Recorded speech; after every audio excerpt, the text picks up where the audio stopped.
I want to ask you, okay, the simple question: do you think that Dijon Lee will commit to the Alabama Crimson Tide? All right.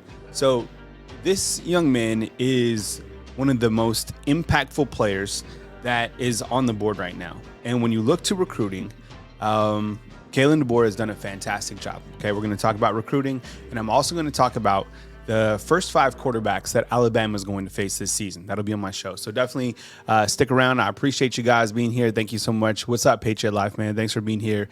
And if you want to become a fan funder, definitely think about it. $2.99 to support the channel, to support me right here on YouTube. I really appreciate you guys. Patriot Life checking in early. If you're having trouble signing up, go to the homepage and there's a hyperlink at the top. You hit the hyperlink, $2.99. I appreciate you guys. When you look to a prospect like Dijon Lee, what does he bring to the table? Well, I mean, when you look to corners that I feel that could be impactful at the college level, a couple of things that I look for are athleticism, clearly, speed, and sometimes I feel it's a little bit underrated, but I feel that an athlete, specifically if they're a corner, I like them to have a little bit of size. What's up, Adam Lanapello? I appreciate you being in, man. Thanks for joining in this morning. We're talking about Dijon Lee, who has announced that he will make his commitment on June 28th. So about a month away from a 5-star announcing. And, you know, for those of you that are wondering, when is Kalen DeBoer going to get his 5-star? When is he going to, land some 5 stars? Well, he already did that. He already brought in Ryan Williams, right? Who is probably the most coveted wide receiver in the country. I get it. And I think sometimes when you have an in-state guy, people are like, well, he's in-state. He was going to pick Alabama. Well, that's not necessarily the case. I mean, Alabama went into their backyard, and it was a dual combination. So you had Coach Saban recruiting on the front end, and you had Coach Kalen DeBoer recruiting on the back end. He even decommitted from Alabama. We're talking about Ryan Williams, right? So when you're talking about closing the door and being able to recruit 5 stars, right? Well, Coach Kalen DeBoer has already done that. So just when you're looking at this recruiting class, the 5-star prospects are going to come. Now, what's intriguing about Dijon Lee is the fact that he's a prospect out of California, and Alabama has certainly gone into California before and done their job in terms of recruiting. But you have a prospect out of Mission Viejo. If you know anything about high school football, you know that's a talent-rich area. Mission Viejo has been sending out prospects to college football for decades, right? And right here, you see on his top 4 to the right, you have Alabama, USC, Washington, Georgia. Now, I don't know if that's necessarily the case in terms of the schools that are actually among his top 4, because when I look to recruiting sites and you look to the schools that are really in the mix in terms of landing Dijon Lee, I think that there's a couple other schools that could be in play. And from my understanding, he's going to take his visits, and then he will make his decision, which is understandable. I think when you look at the visits that Dijon Lee is going to take, that gives us a better idea of his top 5 schools. Now, I think you have, Alabama, Georgia, Washington. Those schools seem to be really up in the mix. And I think that, maybe schools like Texas and Texas A&M could also be in play. Chad Simmons of On3, and On3 is having their Elite Series right now, said that 5-star Dijon Lee is set to announce his commitment on June 28th. Okay. Will it be Alabama, Georgia, Texas, Washington, Texas A&M? He has an article talking about Dijon Lee. In fact, Dijon Lee is out in Nashville at the On3 Elite event. So when I look to what each of these schools could potentially be pitching, I don't think it's going to be Washington. I don't think it's going to be Texas A&M. Even if Texas A&M was to completely throw the new bag, that's a foundation that is trying to be rebuilt. I get it. They have endless money, but if you're a corner, do you really want to go right now to a program that is kind of in the beginning of rebuilding their program? And that's kind of how I see Texas A&M. Washington, I don't see them as a threat, even though he is on the West Coast. So then to me, it's down to Alabama, Georgia, and Texas. Well, I think Texas, for some reason, I feel that even though they are able to, from what it sounds like. I mean, even listening to some of the interviews, like Jamie French said that he likes the idea that Texas can facilitate Lamborghinis and that they have a dealership with Lamborghinis. I don't think the guys are getting Lamborghinis. They're probably getting, leased Lamborghinis to drive around Austin, which does sound fun if you're 18, 19 years old, right? And take a drink of this coffee. So Georgia can clearly sell itself. So in my mind, I kind of feel like it's a 2-horse race between Georgia and Alabama, and here's why. And we're talking to Dijon Lee right here on Bama Football on YouTube. I appreciate you guys being here. Thank you so much for being a fan funder of this YouTube channel. $2.99. I appreciate you guys. Hit the hyperlink above the YouTube video. You'll see where it says join. It should say join inside the comment box as well. I appreciate you guys. I feel that this is down between Alabama and Georgia for a couple reasons. Let's talk about Georgia. All right. Everything that Georgia has going on right now in terms of the momentum that they have, they've won their last 30 out of 31 games. They're a program that has clearly been able to win a national championship. Kirby Smart is a defensive-minded coach, and Kirby Smart is doing things to replicate or try to replicate what Alabama has done, right? You've seen him bring over former coaches. You've seen him at a barbershop, right? You've seen them add the red lights. I still don't know who had the red lights first, which program, right?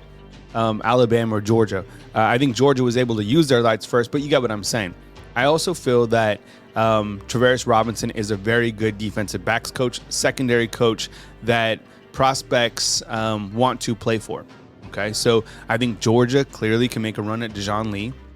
But I think on the opposite side, when you're recruiting for Alabama, you look at several key factors, and I get it. There's just been a marquee, more than marquee, a significant coaching change. But what has not changed here is the brand of Alabama football. And what has not changed has been the ability to send guys to the next level. And Coach Kalen DeBoer, I mean, it was interesting. Like, the limelight was still on Coach Saban during the NFL draft. You sent so many guys to the NFL once again, but so did Coach Kalen DeBoer. So I saw that night as, while the limelight was on Coach Saban, I think Coach Kalen DeBoer can develop players as well. If he can develop players at Washington, and that's no disrespect to the prospects at Washington, this is a different caliber of prospects that he's going to be working with already here at the University of Alabama. So I think when you look about development in the long term, that's something that Dijon Lee has to think about. And compounding on that, look, Colin Hitchler, I think, is going to be a great addition. And I don't want to be like I'm sleeping on him in terms of a coach that coaches the secondary. But I really, honestly, like deep in my heart, feel that Mo Linguist is going to be such a great addition, already is, to the University of Alabama. And I think that prospects are going to want to, play for him, but understand, I mean, I got it. And I've talked to him, I don't know, 2 or 3 times. That this man is a different type of coach. And what I mean by that is he's a coach who's coached in the NFL. He was coached in college, who sent guys to the ultimate, right? The NFL. He worked with Trayvon Diggs. So, and he just kind of has that energy. I think Jamarcus Shepard has that energy on offense, and I think Mo Linguist has that energy on defense. And I think, head to head, it's going to be a hell of a battle. T-Rob, talking up Georgia and what Georgia's done, and Mo Linguist and Coach Kalen DeBoer in the full court press on Dijon Lee. This prospect is dynamic. He is a 5-star, and ever since the word, I'm kind of surprised to see that he's just number 30th in the country. I would probably have him a little bit higher, but I guess we'll have to see what happens with Dijon Lee. Let me ask you inside the comment box. I appreciate it. Yeah, we're trying some different things, Matt Farms. Got to pay the bills, man. Members only mode. Gotta pay them. So appreciate you guys being here and becoming members of Bama Football on YouTube. Thank you so much, man. Now, I don't have a salary job from On3 or Rivals. This is YouTube. That's it. That's the only form of revenue. So everybody's got to work. And, we all like the live shows. I mean, you guys watch them. There you go. That's how, pay the bills. So I appreciate you, Patriot Life, for coming in with the 20 spot. Thank you so much, man. Appreciate it. All right. So when we look to this recruiting class for Alabama, And what we're going to talk about today, we opened the show talking about Dijon Lee, a prospect who is announcing his commitment on June 28th. Okay, so write it down on your calendar that you have June 28th as your date. Okay, so let's kind of zoom out and look at Coach Kalen DeBoer. And right now he is forecasted to Alabama. I would imagine there's probably been a couple guys that have put predictions in, but in terms of I would imagine it's much closer. Like, I don't think he's an absolute lock to Alabama, because I think these schools are all going to have their pitch when it's all said and done. I use On3 interface just because I like it. I've talked about that before. Let's talk about Alabama's class of 2025. Yeah, that's it, man. Yeah, you got to check the ID, man. Hey, you know, we obviously, you guys know we had to tighten up around here, you know, so we're doing that, you know, and this is my baby. This is my business. This is how I put food on the table. And, you know, this is what we got to do on the lives. So it's all good. And it's nice. We got like the members only. It's good. And if you want to become a member, $2.99. All right, to support the YouTube channel.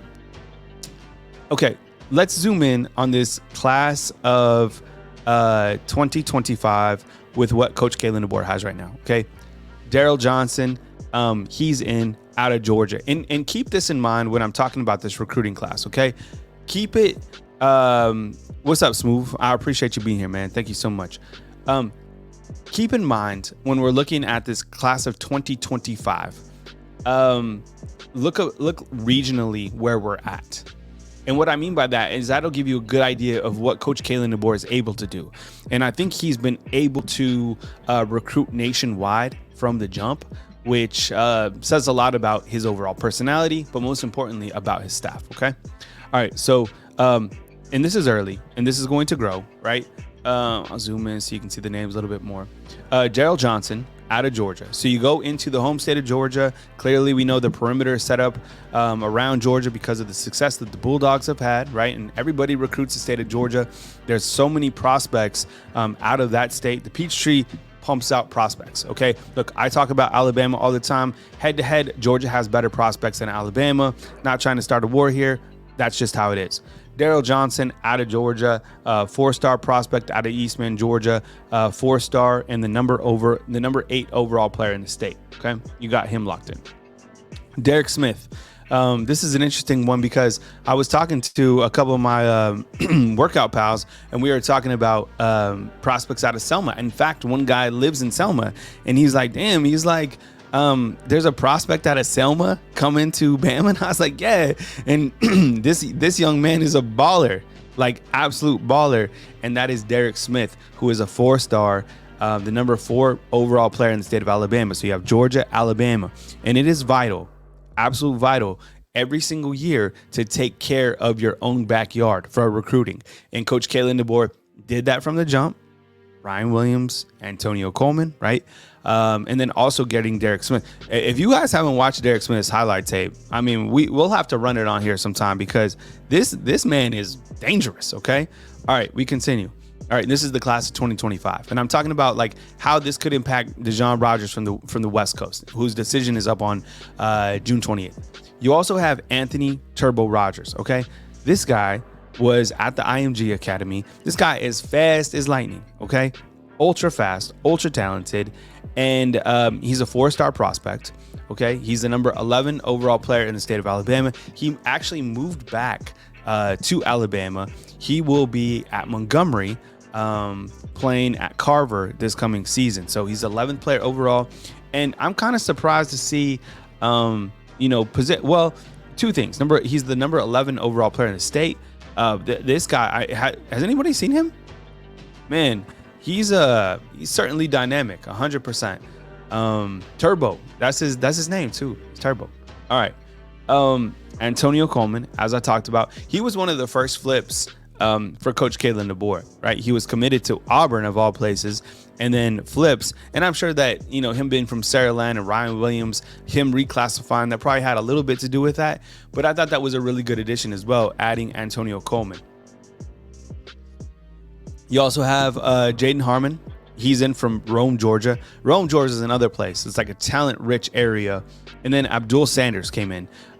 He's from the West Coast, right? Mater Dei. You have programs like Mission Viejo, Mater Dei. These programs are going to pump out elite talent. So when you have Abdul Sanders, who committed back in the springtime to Alabama, I think that shows that you still retain ties to the West Coast. Okay, Zamir Smith. Look where he's from, Maryland. So we just went from Abdul Sanders out in Los Angeles to Maryland. You know who's guarding Maryland, their territory, is Coach Loxley, right? It's hard to pry prospects out of the DMV area because Coach Lox has such a good hold on them. I mean, Latier Brooks. Have you guys seen this guy? Latier Brooks? This guy was pumping out, over 400 pounds the other day on squat? I mean, this guy has speed to burn. Probably one of the fastest players in the country. 5'9.5", 170 pounds out of New Jersey. So he just went from Los Angeles to Maryland to New Jersey. And Luke Metz, this is another prospect. This is going to be interesting to watch, okay? Because Luke Metz, he is an inside linebacker out of Georgia. And he's a 3-star prospect on looks like all services, but he was just offered by Georgia, right? So it's going to be interesting to see if Alabama can retain Luke Metz.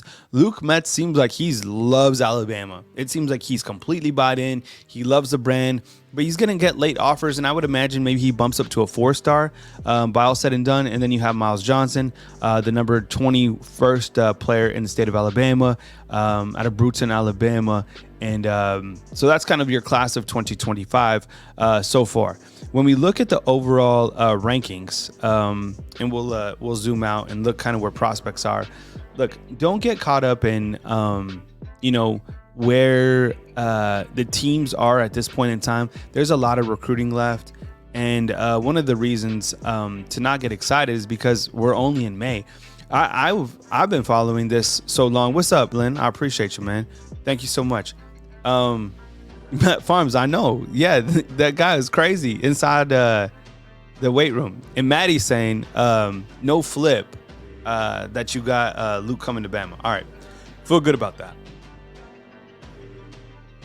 All right. So these are the current recruiting rankings for the class of 2025. Okay. So you have Ohio State, who has 3 5-stars. And that's kind of why we're also talking about Dijon Lee, is people are like, where are the 5-stars in this class?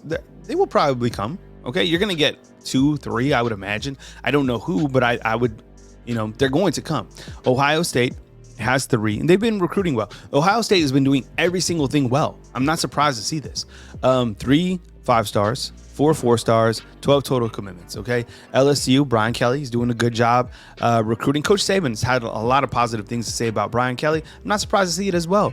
2 5-stars, 8 4-stars. USC, this one's a little bit surprising.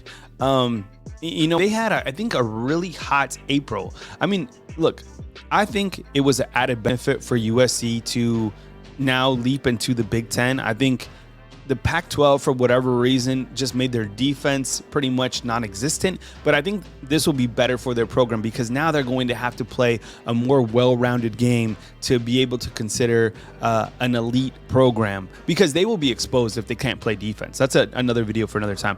Okay, Clemson has a 5-star, 8 prospects. Notre Dame, Georgia has 1. Oregon has 1. And here's Alabama with no 5-stars just of yet, and 8 4-stars and 2 3-stars. So look, it's early. It's May. I've been covering, recruiting to where we've been in April and there hasn't even been, more than 5 committed prospects. And that was a year, what was that, like 3 years ago? And Alabama ended up number 1 in the recruiting rankings. Okay.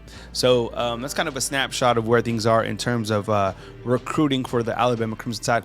If you want to become a fan funder of this YouTube channel to contribute inside the members only comment box, $2.99. We appreciate you guys. It's at the top of this video. Thank you so much for joining Bama Football on YouTube. I appreciate you guys. What's up, Jarvis? Appreciate you being here, man. Good morning. And you're right. And see, that's the thing to think about when you're looking at these rankings, okay? And Jarvis, you're absolutely right. I think that Alabama will, they always make a late run, right? Because the brand kind of starts to build itself. But specifically this year, more than anything, is like, I think during the month of June, that Alabama will be able to showcase its facilities, their assistant coaches, their plan of action that they're going to take forward. Therefore, prospects that haven't got a chance to really see Alabama hosting its own visitors. I get it. Like April, prospects came in April. It wasn't the same as it was now. Like things are completely now set up under Coach Kalen DeBoer. That time, it was like a house in transition. We've talked about that analogy before. Now for June, I think things will really go well for Alabama. JS, what's up, man? Appreciate you. Plus, we make 3 and 4 stars better. Well, look, when you talk about rankings too, and what's up, JS? I appreciate you. Like, okay, Drake Kirkpatrick Jr. was a 3-star. He's not playing like a 3-star. I mean, he's playing more like a 4-star. I mean, the way that he was able to play during the spring game, and even during the Mississippi Alabama game, he played better than a 3-star. So who knows? Yeah, did you see this as well? We'll shift gears in a second and talk about quarterbacks that Alabama's facing in this first 5 games of the season. But Tyler Buchner, what a ride he's had, right? This guy came to Alabama. And look, it wasn't like he wasn't the guy. And I get it. Maybe Tommy Rees and him like had false expectations about getting here. He wasn't going to play. Okay, whatever. He transfers back to Notre Dame. And so we started, we found this out, when you're finding out information about Tyler Buchner. He was one of the top lacrosse players in the entire country, like highly rated, like even when he was like in 8th grade, goes back to Notre Dame and he wins a national championship. So good for him. And honestly, he seems like a good kid.